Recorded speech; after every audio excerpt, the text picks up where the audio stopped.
राजस्थान का पोखरण रेगिस्तान का एक ऐसा इलाका जहां दूर दूर तक सिर्फ रेत के टीले दिखाई देते हैं।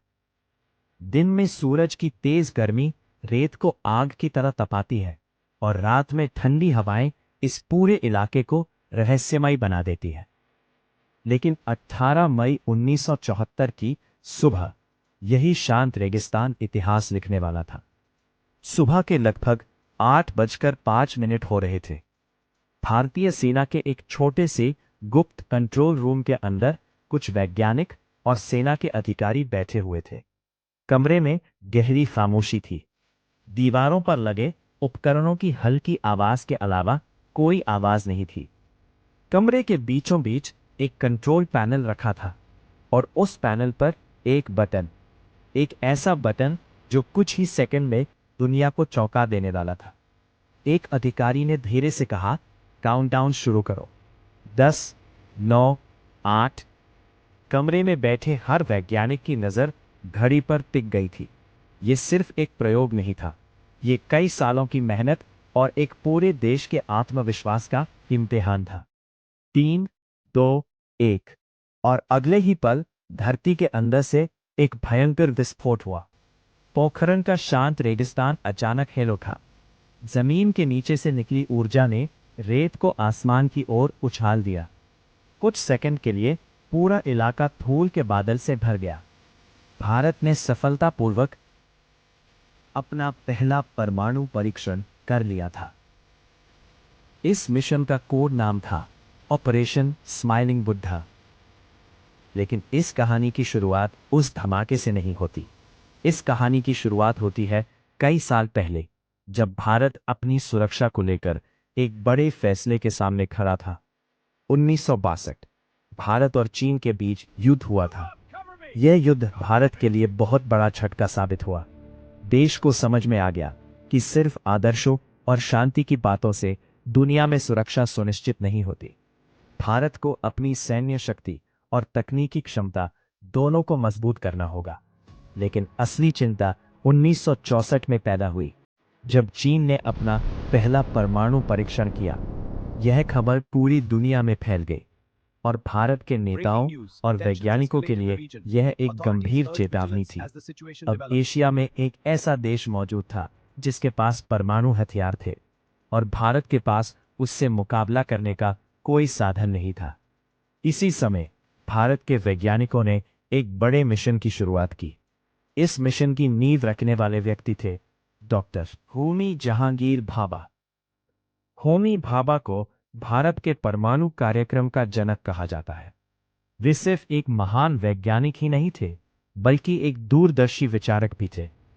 उन्होंने बहुत पहले ही समझ लिया था कि आने वाले समय में परमाणु ऊर्जा और परमाणु तकनीक दुनिया की सबसे बड़ी शक्ति बनने वाली है।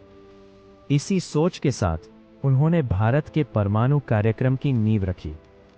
मुंबई में भाभा एटॉमिक रिसर्च सेंटर की स्थापना की गई। यहां भारत के सबसे प्रतिभाशाली वैज्ञानिक काम कर रहे थे।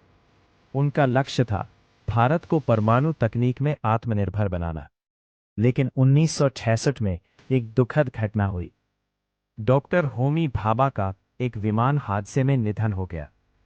ये भारतीय विज्ञान के लिए बहुत बड़ा झटका था, लेकिन उनका सपना यहीं खत्म नहीं हुआ। उनके बाद कई महान वैज्ञानिकों ने इस मिशन को आगे बढ़ाया। डॉक्टर राजा रामन्ना, पी.के. अयंगर और के. वाकारी चिदंबरम, इन वैज्ञानिकों की टीम ने भारत के परमाणु कार्यक्रम को नई दिशा दी। 1970 के दशक की शुरुआत में भारत के सामने एक बड़ा सवाल था। क्या भारत को परमाणु परीक्षण करना चाहिए? यह फैसला आसान नहीं था। अगर भारत यह कदम उठाता तो अंतर्राष्ट्रीय दबाव और प्रतिबंधों का सामना करना पड़ सकता था। लेकिन अगर भारत यह कदम नहीं उठाता तो उसकी सुरक्षा हमेशा खतरे में रह सकती थी। आखिरकार भारत सरकार ने एक गुप्त योजना तैयार की। इस योजना की जानकारी सिर्फ कुछ चुनिंदा लोगों को दी गई। जब यह योजना प्रधानमंत्री इंदिरा गांधी के सामने रखी गई तो उन्होंने काफी देर तक वैज्ञानिकों की बात सुनी। फिर उन्होंने एक ही बात कही, अगर यह मिशन करना है तो इसे इतनी गुप्तता से करना होगा कि दुनिया को इसकी खबर भी न लगे। और यही से शुरू हुआ भारत का सबसे गुप्त वैज्ञानिक मिशन। अब सबसे बड़ी चुनौती थी परमाणु परीक्षण कहाँ किया जाए।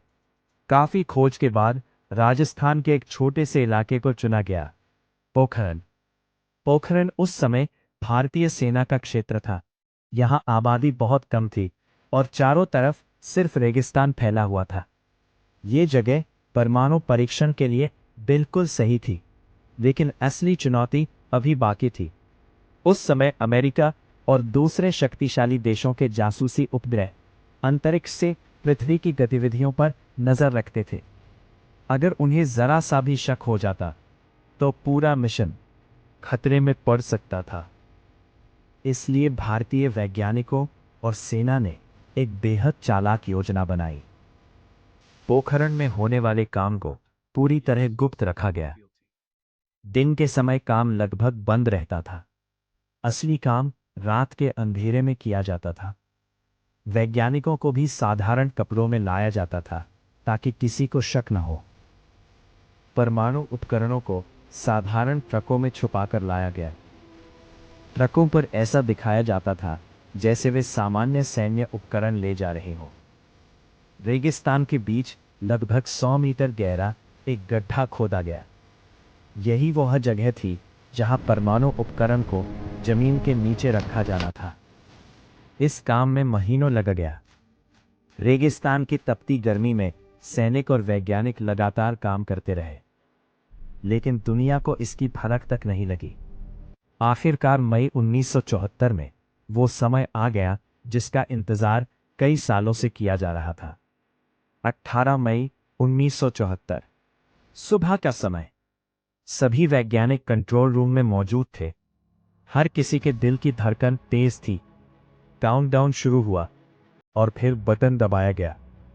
कुछ ही सेकंड बाद धरती के नीचे जोरदार विस्फोट हुआ। रेगिस्तान की रेत हवा में उड़ने लगी। भारत का पहला परमाणु परीक्षण सफल हो चुका था। इस परीक्षण का कोड नाम रखा गया स्माइलिंग बुद्धा, क्योंकि यह परीक्षण बुद्ध पूर्णिमा के दिन किया गया था। जब यह खबर दुनिया तक पहुंची तो हर जगह हलचल मच गई। अमेरिका, कनाडा और कई पश्चिमी देशों को इस बात की बिल्कुल उम्मीद नहीं थी कि भारत इतनी चुपचाप परमाणु परीक्षण कर सकता है। कई देशों ने भारत की आलोचना शुरू कर दी। कुछ देशों ने भारत पर आर्थिक और तकनीकी प्रतिबंध भी लगा दिए। परमाणु तकनीक से जुड़ी कई चीजों की सप्लाई भारत को रोक दी गई, लेकिन भारत ने हार नहीं मानी। भारतीय वैज्ञानिकों ने अपने दम पर तकनीक विकसित करना जारी रखा। ऑपरेशन स्माइलिंग बुद्धा ने भारत को दुनिया के उन देशों की सूची में शामिल कर दिया जिनके पास परमाणु तकनीक थी। लेकिन यह कहानी यही खत्म नहीं होती। इस परीक्षण के बाद भारत पर अंतर्राष्ट्रीय दबाव बढ़ गया। दुनिया के कई शक्तिशाली देश चाहते थे कि भारत अपने परमाणु कार्यक्रम को रोक दे, लेकिन भारत ने अपने फैसले पर कायम रहने का निर्णय लिया। धीरे धीरे भारत ने अपनी परमाणु तकनीक को और मजबूत किया और फिर 24 साल बाद 1998 में पोखरण के उसी रेगिस्तान में एक और इतिहास लिखा गया। इस बार भारत ने एक साथ 5 परमाणु परीक्षण किए। इस मिशन का नाम था ऑपरेशन शक्ति। इस बार भारत ने दुनिया को साफ संदेश दे दिया, भारत अब एक पूर्ण परमाणु शक्ति है। लेकिन इस ताकत की शुरुआत उसी दिन हुई थी, 18 मई 1974, जब राजस्थान के शांत रेगिस्तान में एक गुप्त मिशन ने पूरी दुनिया को चौंका दिया था। उस दिन पोखरण की रेत से उठी ऊर्जा सिर्फ जमीन तक सीमित नहीं रही, उसने दुनिया की राजनीति, कूटनीति और शक्ति संतुलन को हमेशा के लिए बदल दिया। और उसी दिन भारत ने दुनिया को यह दिखा दिया कि वह सिर्फ एक विकासशील देश नहीं, बल्कि एक उभरती हुई शक्ति है। अगर आप ऐसी ही सच्ची, रहस्यमयी और अनकही कहानियां देखना चाहते हैं तो अभी वीजे डार्क डॉग्स को सब्सक्राइब करें, क्योंकि हर कहानी के पीछे एक और कहानी होती है और असली सच हमेशा अंधेरे में छुपा होता है।